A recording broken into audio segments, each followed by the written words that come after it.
Hi. ഒരുവിധപ്പെട്ട കാര്യങ്ങൾക്കെല്ലാം എന്തെങ്കിലുമൊക്കെ പറഞ്ഞു പ്രതികരിച്ച് വീഡിയോ ഇടുന്ന ഒരാളെന്ന നിലയിൽ ഇപ്പം നടക്കുന്ന ഇത്രയും വലിയൊരു സംഭവത്തിൽ ഒരു പുരുഷൻ എന്ന നിലയിൽ അല്ലെങ്കിൽ ഒരു മനുഷ്യൻ എന്ന നിലയിൽ എന്തെങ്കിലും പറയാതിരുന്നാൽ ശരിയാവില്ല എന്നെനിക്ക് തോന്നി. ഒരു മനുഷ്യൻ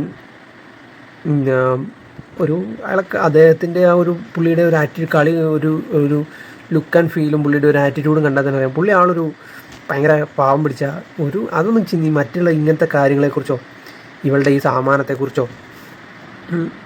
ഇതിങ്ങനെ തള്ളിപ്പിടിച്ചുകൊണ്ട് നിൽക്കുന്നവരുണ്ടെന്നോ ഇന്നും ചിന്തിച്ചുകൊണ്ടല്ല അയാൾ ആ ബസ്സിൽ നിൽക്കുന്നത്. അയാളുടെ മറ്റെന്തോ കാര്യങ്ങളിലൊക്കെ ആലോചനയിലാണ്. അല്ലെങ്കിൽ അയാളുടെ ലക്ഷ്യത്തിലേക്ക് എത്തുക, അയാളുടെ വീട് പിടിക്കുക, വീട്ടിൽ പോവുക എന്നുള്ള ഒറ്റ കാര്യവും അവിടെ അയാളുടെ എക്സ്പ്രഷനിലും കാണാനുള്ളൂ. അല്ലാണ്ട് അയാളുടെ ഒരു ഇങ്ങനെ ആക്കുന്ന പരിപാടിയൊന്നുമില്ല.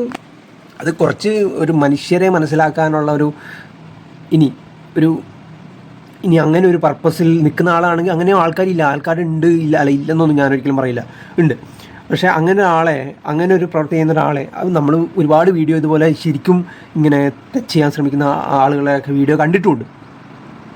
അങ്ങനെയുള്ള ആളുകളുടെ ആറ്റിറ്റ്യൂഡും ഈ മനുഷ്യൻ ഒരു ബാഗും കയ്യിലും പിടിച്ച് ഒരു തിരക്കുള്ള ബസ്സിൽ വേറെന്തോ ആലോചിച്ച് ഇങ്ങനെ നിൽക്കുവാണ്. അപ്പോൾ ഈ പെണ്ണ് ഇവളിങ്ങനെ ഈ സാമാനവും പിടിച്ച് മറ്റേ സാമാനവും തള്ളി ഇയാളുടെ കൈയുടെ അടിയിൽ, അതായത് ആ കൈ ഇങ്ങനെ നിൽക്കുന്നതിൻ്റെ പോയിട്ട് ഇങ്ങനെ ചേർത്തങ്ങ് നിർത്തിയേക്കുവാണ്. പുള്ളിയെ സംബന്ധിച്ചിടത്തോളം പുള്ളിക്ക് ആ ബാഗ് ഈ സാധനം അയാളുടെ ഷർട്ടുണ്ട്, അയാളുടെ നെക്കേഡായിട്ടുള്ള കൈ, അല്ലെങ്കിൽ പിന്നെ സ്കിൻ ഓപ്പൺ ആയിട്ടുള്ള എക്സ്പോസ്ഡ് ആയിട്ടുള്ള കൈയല്ല, അയാൾ ഡ്രസ്സ് ഇട്ടിട്ടാണ്, ഫുൾ കൈ ഇട്ടിട്ടാണ് ഞാൻ കാണുന്നത്. അതായത് ഷർട്ടൊക്കെ ഉണ്ട്.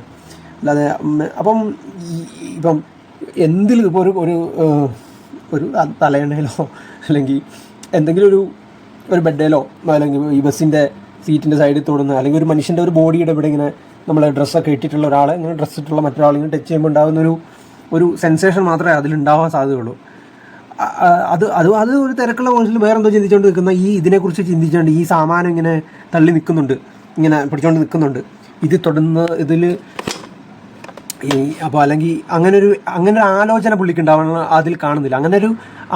അയാൾ വേറെ ഏതോ ഒരു കാര്യത്തിലോ മറ്റെന്തോ ഒരു ലോകത്ത് അല്ലെങ്കിൽ മറ്റെന്തോ കാര്യത്തിലാണ് അദ്ദേഹത്തിൻ്റെ.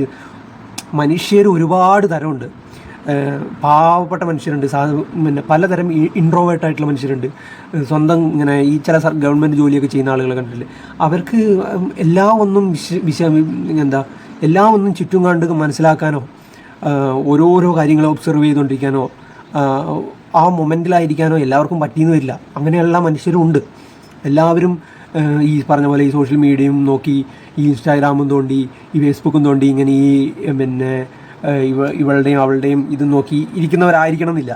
ഇങ്ങനെ അങ്ങനെയുള്ള ഒരു മിഡിൽ ഏജ് മാൻ ഒരാൾ, അയാൾ അവിടെ ഇങ്ങനെ വെറുതെ നിൽക്കുകയാണ്. അയാളിങ്ങനെ പുറകോട്ട് വരുന്നോ ഒന്നുമില്ല, അയാളിങ്ങനെ അവിടെ തന്നെ നിൽക്കുകയാണ്.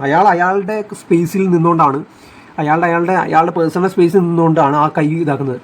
ഇവൾക്ക് കൃത്യം ഒരു 3-4 സെൻറ്റിമീറ്റർ ബാക്കിലോട്ട് മാറി നിൽക്കാനുള്ള സ്പേസും അവിടെയുണ്ട്, മാറി നിൽക്കാനും പറ്റും.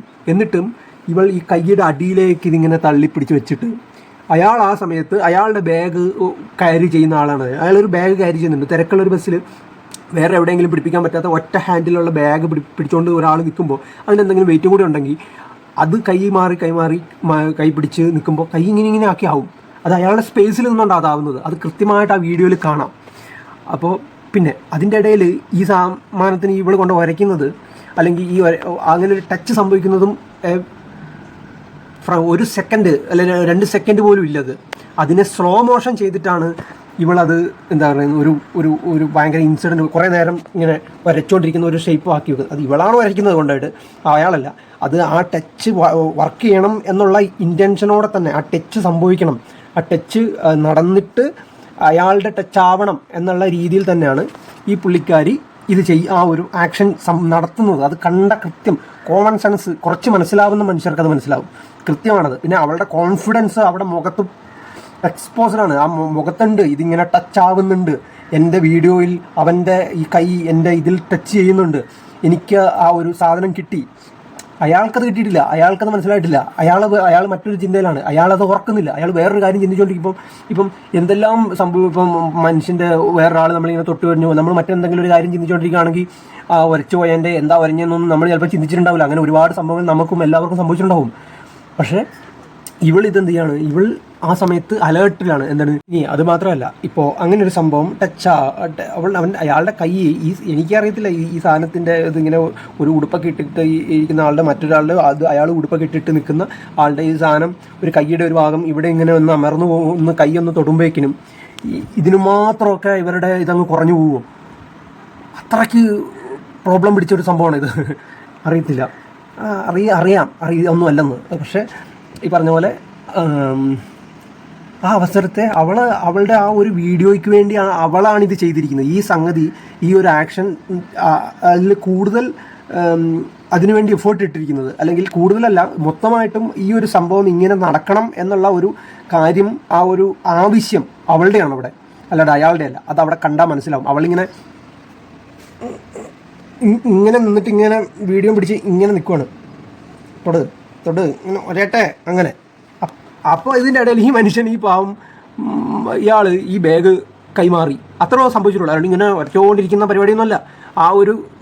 അതിനെ സ്ലോ മോഷൻ ചെയ്ത് കട്ട് ചെയ്ത് ഇങ്ങനെ വലുതാക്കി ഇട്ടിട്ട് അത് നേരെ അവളുടെ ആവശ്യം എന്തായിരുന്നു, ഇതിനെ എടുത്ത് സോഷ്യൽ മീഡിയയിലേക്ക് ഇട്ട് അവൾക്കിത് നാണമില്ലാത്തവളാണ്. എന്നുവെച്ചാൽ നാണമില്ല ഈ വെച്ചാൽ, അതായത് അതൊരു വലിയ കാര്യമല്ല. കാരണം ഒരുപാട് നടിമാർ ഇതിൻ്റെ ഇങ്ങനെ ഇവിടെ കീറൊക്കെ കാണിച്ചും കുറച്ച് ഭാഗം മാത്രം കാണിച്ചും കുറച്ച് ഇങ്ങനെ തള്ളിപ്പിടിച്ചും അല്ല, നമുക്കറിയാം ഉദ്ഘാടനം ചെയ്യുന്ന ചില ആളുകളെയും പിന്നെ അല്ലാതെ ഈ സിനിമകളിൽ അഭിനയിക്കുന്നവരിൽ അവർ പുറത്തിറങ്ങുമ്പോൾ എങ്ങനെ വസ്ത്രം ധരിച്ചിട്ട് ഒരല്പം ഇത്രയും കാണിച്ച്, ഇതൊക്കെ കാണിക്കുന്നതോ കാണിക്കാതിരിക്കുകയോ വട്ടവർ ഇറ്റ് ഈസ്, പക്ഷേ കാണിക്കുക എന്നുള്ളതിൻ്റെ.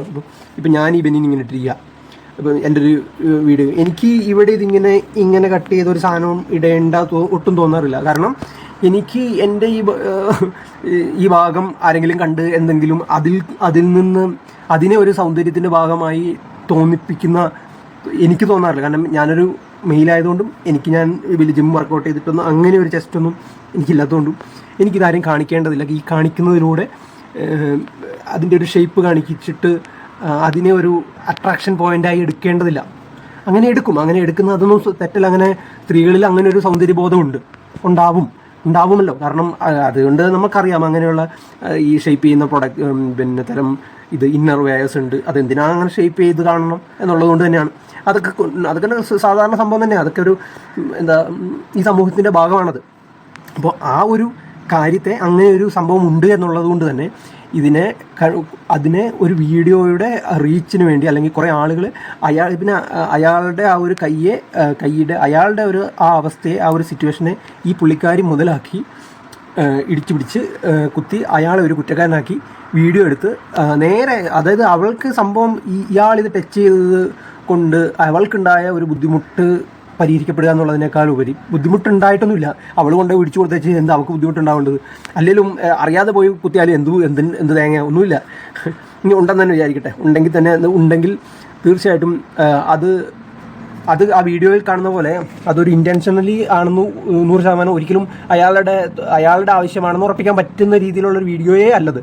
അപ്പോൾ എന്നിട്ടും അവളത് ധൈര്യത്തോടെ അങ്ങനെ തന്നെ ആക്കട്ടെ എന്നുള്ള രീതിയിൽ വീഡിയോ അയാളുടെ മുഖം അടക്കം അത് പബ്ലിഷ് ചെയ്തിട്ടുണ്ടെങ്കിൽ അതിൻ്റെ കാരണം എന്താണെന്ന് അറിയുമ്പോൾ, നേരെ മറിച്ച് ഒരു സ്ത്രീ അവിടെ ഇങ്ങനെ നിൽക്കുമ്പോൾ ഒരു പുരുഷനെ ഇങ്ങനെ ഒരയോ തൊടുകയോ ചെയ്യുന്നത് അവൻ വീഡിയോ എടുത്ത് ഇടുവാണെങ്കിലുണ്ടല്ലോ, അങ്ങനെ ഇടാനുള്ള ധൈര്യം ഒരു പുരുഷന് ഒരിക്കലും ഇല്ല. അങ്ങനെ ചെയ്യത്തുമില്ല. അങ്ങനെ ചെയ്താൽ തന്നെ ചെയ്തവൻ ഈ വീഡിയോ വൈറലാവുകയോ ആ സ്ത്രീ ആത്മഹത്യ ചെയ്യുകയൊന്നും വേണ്ട. അവൻ കുടുങ്ങാൻ അവനെ അപ്പം തന്നെ ഈ സാറുമാർ കൊണ്ടുപോകും. ഇവളുമാരുടെ ഈ മിനിച്ചുകളെ സുഖിപ്പിക്കാൻ വേണ്ടി, അവരുടെ സന്തോഷം കാണിക്കാൻ വേണ്ടി, അവർക്ക് ഒരു ഇത് കിട്ടുമ്പം ഈ സാറുമാർക്ക് എന്തുണ്ട്, പിന്നെ ഇവളുമാരെ സന്തോഷിപ്പിക്കാമല്ലോ. കാരണം ഇതൊരു സ്ത്രീ എന്ന് പറഞ്ഞ ഒരു സ്ത്രീയുടേതായ ചില അഡ്വാൻറ്റേജുകളെ, ചില എന്താ പറയുക, അത് ഒരു ഇപ്പോൾ സംവരണം, ഈ സീറ്റ് ബസ്സിൽ സീറ്റ് ഉണ്ടാക്കുന്ന പറഞ്ഞാൽ ഇവർക്കൊരു പുരുഷന്മാരുടെ ഇടയിലും പിന്നെ സ്ത്രീകളുടെ ഇടയിലായാലും പുരുഷന്മാർ കാണുമ്പോഴായാലും തീർച്ചയായിട്ടും എപ്പോഴും ഇവർക്ക് ഒരു സ്പെഷ്യൽ ഇത് കിട്ടും. സ്ത്രീ എന്നുള്ള നിലയിൽ അതിന് പല കാരണങ്ങളുണ്ട്. ഉദ്യോഗസ്ഥന്മാരുടെ ഇടയിൽ നമുക്ക് കഴിഞ്ഞ ദിവസം ഇപ്പം കർണാടകയിൽ കണ്ടുവരുത്തൻ ഒരു പോലീസുകാരൻ എന്താ പറയുക DGPയുടെ പരിപാടി. അപ്പം ഇത്തരത്തിലുള്ള ഞരമ്പ് പ്രശ്നങ്ങൾ അല്ലെങ്കിൽ ഇത്തരത്തിലുള്ള ലൈംഗിക ആവശ്യങ്ങൾ, ലൈംഗിക തോട്ട്സ് പുരുഷന്മാർക്കുണ്ടാവും. അല്ലെങ്കിൽ സ്ത്രീകളുമായി അട്രാക്റ്റ് ചെയ്യപ്പെടും, അവരോടൊരു സോഫ്റ്റ് ഇത് കാണിക്കും എന്നുള്ള ഒരു ഉള്ളതുകൊണ്ട് ഇവർക്ക് ധൈര്യമാണ്. പിന്നെ എന്താണ്, ഇവരൊന്നും ചെയ്യാൻ പോകുന്നില്ല. പക്ഷേ പുരുഷനാണെങ്കിൽ അവനെ പിടിച്ച് ജയിലിൽ കൊണ്ടുപോയി കൂമ്മിണി ഇടിച്ച് അവനെ പിന്നെ ചവിട്ടി കൂട്ടി അങ്ങനെ ആക്കും. അപ്പോൾ കണ്ടില്ലേ, അവളെ സ്റ്റിൽ അറസ്റ്റ് പിടിച്ചിട്ടില്ല. പുരുഷനാണെങ്കിൽ അവളെ ആത്മഹത്യ ചെയ്യൊന്നും വേണ്ട അവളെ പിടിക്കാൻ. എന്ത് വൃത്തികെട്ട ഒരു രീതിയിലാണ് ശരിക്കും പറഞ്ഞാൽ ഈ പുരുഷൻ സ്ത്രീ എന്ന് പറഞ്ഞാൽ ഈ ഒരു ജെൻഡർ വ്യത്യാസത്തെ ഇവർ കാണുന്നത്. ആ പുരുഷന്മാർക്ക് ഒരു വിലയില്ല, ഒരു പരിഗണനയില്ല, ഒന്നുമില്ല. എല്ലാ ഇവളുമാർക്ക് എന്നുള്ള ഒരു തോന്നൽ. റെസ്പെക്റ്റ് ചെയ്യണം, പുരുഷനെയും സ്ത്രീയും ഒരുപോലെ റെസ്പെക്റ്റ് ചെയ്യണം. ഇപ്പം ബസ്സിൽ സീറ്റ് സ്ത്രീകൾ, അമ്മ, കുട്ടി, മക്കൾ, അച്ഛനൊന്നുമില്ല, അമ്മ, കുട്ടി, പാൽ കൊടുക്കുന്ന വെച്ച് അങ്ങനെ കുറേ ഇതുണ്ട്. പുരുഷൻ എന്ന് പറഞ്ഞൊരു ആ ഒരു ഏരിയ അതിലില്ല. അവർക്ക് സീറ്റും ഇരുന്നില്ലേലും ഒരു കുഴപ്പമില്ല, ഇവളുമാരിരുന്നാൽ മതി. അതിപ്പം ബസ്സായാലും ട്രെയിനായാലും എന്ത് കോപ്പായാലും. പുരുഷന്മാർക്ക് എന്ന് പറഞ്ഞിട്ട് പുരുഷന്മാർ എന്ന് പറഞ്ഞ് 1-2-3 സീറ്റ് ഉണ്ടെങ്കിൽ പിന്നെ കുറച്ച് സീറ്റുകൾ അവർക്കായിട്ടും കൃത്യമായിട്ട് അങ്ങ് വേർതിരിക്കുകയാണെങ്കിൽ ഈ കുഴപ്പമുണ്ടോ? അല്ലെങ്കിൽ ഇത് അതിൻ്റെ ആവശ്യമില്ല. അപ്പം ശരിക്കും പുരുഷന്മാർക്കെതിരാണ് ഈ സിസ്റ്റം മുഴുവനും. അത് ആയി വരുന്നതിന് കാരണം ഈ പറഞ്ഞ പോലെ തന്നെ ഈ സുഖിപ്പിക്കുക എന്നുള്ളൊരു ഉദ്ദേശം, ഇവളുമാരെ സുഖിപ്പിക്കുവാൻ വേണ്ടി ഈ എമിനിച്ചുകളെ ആണ് ഞാൻ ഉദ്ദേശിക്കുന്നത്. അവളുമാർ എല്ലാ സ്ത്രീകളെയും ഞാൻ ഒന്നിച്ച് മോശം പറയുന്നതല്ല. ഞാനത് പുരുഷനായതുകൊണ്ടും ഈ പറഞ്ഞ പോലെ ഇങ്ങനൊരു സിറ്റുവേഷൻ ആയതുകൊണ്ടും എനിക്ക് ഇങ്ങനെ തന്നെ പ്രതികരിച്ചേ പറ്റുള്ളൂ. കാരണം എനിക്കുണ്ടല്ലോ, ഞാനും ഒരു മനുഷ്യനായി ജനിച്ചവനായതുകൊണ്ടും ഞാനും ഒരു ജെൻഡറിൽപ്പെട്ടവനാണ്. എനിക്കും ഇവിടെ എന്താ പറയുക, സ്വാതന്ത്ര്യം വേണം. അല്ലാണ്ട് എൻ്റെ കൂടെ നിൽക്കുന്ന സ്ത്രീക്ക് മാത്രമല്ല അത് വേണ്ടത്, എനിക്കും അത് അങ്ങനെ തന്നെ വേണം, കിട്ടണം. ഇല്ലെങ്കിൽ എനിക്കങ്ങനെ പറയേണ്ടി വരും. അപ്പം അങ്ങനെ പറയുന്നതാണ്. ഇത് ആ ഒരു നിഷ്കളങ്കനായിട്ടുള്ള ഇത്തരം കാര്യങ്ങളെക്കുറിച്ച് കൂടുതൽ ഇങ്ങനെ ആലോചിച്ചുകൊണ്ട് നിൽക്കാത്ത ഇത്തരം ഗിമിക്കുകൾ ഇവിടെ ഇങ്ങനെ നടക്കുന്നുണ്ട് എന്ന് പോലും ശരിക്കും അവെയർ അല്ലാത്ത അങ്ങനെയുള്ള ആളുകളുണ്ട്, ഇല്ലെന്ന് പറയാൻ പറ്റില്ല. അത് അയാളുടെ കുറ്റമോ തെറ്റോ എന്ന് കാരണം അയാൾ അങ്ങനെ ജനിച്ച് അങ്ങനെ ജീവിച്ച് അങ്ങനെ ഒരു സിറ്റുവേഷനിൽ അങ്ങനെ ആയ മനുഷ്യൻ, അങ്ങനെ പറയാം. അപ്പം മതഭ്രാന്തന്മാരുണ്ടാകുന്നതും പാർട്ടി ഭ്രാന്തന്മാരുണ്ടാകുന്നതും ഗുണ്ടകളുണ്ടാകുന്നതും കള്ളന്മാരുണ്ടാകുന്നതും നിഷ്കളങ്കരായിട്ടുള്ളവരുണ്ടാകും, എല്ലാത്തിനും അവരുടേതായ സിറ്റുവേഷൻസ് കാരണം ഉണ്ടാകും. പക്ഷേ അങ്ങനെ ഒരു കാരണത്തിൽ അങ്ങനെ ഒരു ആളായി വന്ന ഒരു ആളെ ഒരുത്തി അവളുടെ റീച്ചിന് വേണ്ടി ബലിയാടാക്കി, അവളെ റീച്ചിന് വേണ്ടി അയാളെ ഇപ്പം ഇതിപ്പോൾ മനഃപൂർവ്വം ചെയ്ത ഒരാളായിരുന്നെങ്കിൽ ഒരിക്കലും എനിക്ക് തോന്നുന്നില്ല അയാൾ ആത്മഹത്യ ചെയ്യുമെന്ന്. കാരണം അതിനുള്ള ഒരു കാര്യമൊന്നും അയാളെ സംബന്ധിച്ചിടത്തോളം ഈ സാധനത്തിൽ നിന്ന് തൊട്ടുപോയി എന്ന് പറഞ്ഞുകൊണ്ട് ഇവളിത് ബഹളം വെച്ചു. അയാളത് മനഃപൂർവ്വം ചെയ്തിട്ടുള്ള ഒരാളാണെങ്കിൽ അയാൾ ഈ ആത്മഹത്യക്ക് നിൽക്കത്തില്ല. അയാൾ എന്തെങ്കിലും ന്യായം പറഞ്ഞാൽ അയാൾ രക്ഷപ്പെടും. അയാൾക്ക് കാരണം രക്ഷപ്പെടാനുള്ള ഇത് അതിനകത്ത് തന്നെ ഉണ്ട്. അത് ഇനി മനഃപൂർവ്വം ചെയ്തതാണെങ്കിൽ ആ ചെയ്തത് ആക്ഷൻസും ആ ചെയ്യുന്ന രീതിയും എല്ലാം വേറെ ആയിരിക്കും. ഇങ്ങനെ ഒരു ഫോൺ റെക്കോർഡ് ചെയ്യുന്നുണ്ടെന്ന് അയാൾ മനസ്സിലായാൽ അയാൾ ഒരിക്കലും അങ്ങനെ ഒരു കാര്യത്തിൽ അവെയർ ആണെങ്കിൽ അങ്ങനെ റെക്കോർഡ് ചെയ്യുന്നുണ്ടെന്ന് അയാളത് ശ്രദ്ധിക്കും, അയാൾ അവിടെ സ്റ്റോപ്പ് ചെയ്യും. ഇവിടെ സംഭവിച്ചിരിക്കുന്നത് ഇയാൾ ഈ വീഡിയോ റെക്കോർഡ് ചെയ്യുന്നതും നോക്കുന്നില്ല. ഇയാൾ മറ്റൊരു ചിന്തയിലാണ്, മറ്റൊരു മനുഷ്യനാണ്, മറ്റൊരു രീതിയിൽ ചിന്തിക്കുന്ന ഒരാളാണ്. അങ്ങനെ ആളുകൾ ഇവിടെ ഉണ്ടെന്നേ. നമ്മളെപ്പോലെ ഈ എല്ലാവരും ഈ ഇതും തോണ്ടി നടക്കുന്നവരും എല്ലാവരും ഈ സോഷ്യൽ മീഡിയയിൽ ഉള്ള ബഹളങ്ങളിൽ ജീവിക്കുന്നവരും അല്ല. അപ്പോൾ അങ്ങനെ അല്ലാത്തൊരാളെ ഇതിൻ്റെ ഇടയിൽ ഈ പറഞ്ഞ പോലെ കഴുതകളുടെ ഇടയിൽ പെട്ട ഒരു മനുഷ്യൻ, ഒരു പാവം, ഒരു മുയലെന്ന് പറഞ്ഞ പോലെ അയാളെ പറയാം. അത് അയാളുടെ ജീവിതം കൊണ്ടുപോയി. അയാളൊരു രക്തസാക്ഷിയാണ് എന്തായാലും. അയാൾ പോലും അറിയാതെ അയാൾ ചെന്നുപെട്ട ഈ ഒരു ഇൻസിഡൻറ്റ് ശരിക്ക് കേരള സമൂഹത്തിൽ തന്നെ ഒരു മാറ്റം ഉണ്ടാക്കാൻ, ഒരു വൃത്തികെട്ട ഒരു സംസ്കാരത്തിൻ്റെ ഒരു രീതിക്ക് ഇരയായ ഒരു രക്തസാക്ഷിയാണ് അയാൾ. അയാളെ കൊന്നതാണ് അവൾ. അയാളുടെ ആ ഒരു പാവം മനുഷ്യനെ മനസ്സിലാക്കാതെ അയാളുടെ കാര്യങ്ങൾ അയാളുടെ അടുത്തേക്ക് അങ്ങോട്ട് ചെന്ന് കയറി കൊടുത്ത് അയാളെ കൊണ്ട് ഈ കൈ ടച്ച് ചെയ്യിപ്പിച്ച്, അല്ലെങ്കിൽ അയാളുടെ പേഴ്സണൽ സ്പേസിലേക്ക് അങ്ങോട്ട് ചെന്ന് കയറി, മറ്റ് സ്ഥലം ഉണ്ടായിട്ടും ചെന്ന് കയറി അയാളുടെ ബാഗ് എടുക്കുന്ന ആ ഒരു ആക്ഷൻ്റെ ഇടയിൽ ഇവളുടെ ഇത് കൊണ്ട് വെച്ച് ടച്ച് ചെയ്യിപ്പിച്ച് വീഡിയോ എടുത്ത് അയാളെ ഒരു കുറ്റക്കാരനാക്കി അയാളെ കൊന്നു. നോക്കാം നമുക്ക് എന്താ ഇനി ഇതിനൊക്കെ നീതിപീഠം ചെയ്യാൻ പോകുന്നതെന്ന്. ഇത് നോക്കാം.